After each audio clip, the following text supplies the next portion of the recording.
Prilly Latuconsina kesal dijodoh-jodohkan dengan Aliando Syarif. Prilly Latuconsina mengaku geram sebab dirinya kerap dijodoh-jodohkan dengan Aliando Syarif. Memang Prilly Latuconsina dan Aliando Syarif keduanya sempat menjalin hubungan usai terlibat cinta lokasi, cinlok, di sinetron jadul Ganteng-Ganteng Serigala. Namun, Prilly Latuconsina malah kesal dan menilai netizen terlalu berlebihan.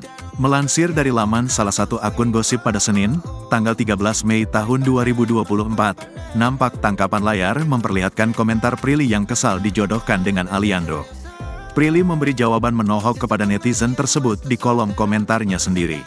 Mulanya, salah satu netizen memberikan saran agar Prilly bisa bersatu lagi dengan Aliando. "Sama Ali Kak insya Allah," tulis netizen. Melihat komentar itu, Prilly tak segan langsung membalasnya. Perempuan berusia 27 tahun itu mengaku tidak nyaman sebab selalu menjadi bahan perjodohan. "Bisa stop gak sih?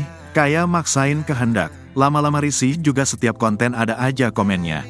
I'm happy on my own. Please respect that," tegas Prilly. Sebagaimana diketahui, Prilly memang kerap menjadi bulan-bulanan netizen.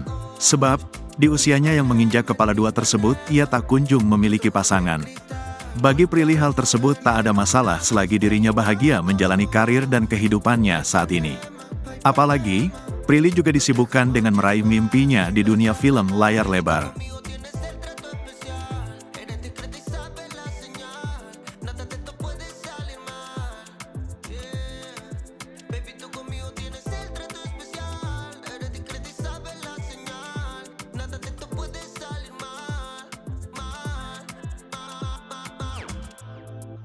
A que suene el celular, yo lo levanto a la hora que sea. Yo estoy ready para hacer la tarea.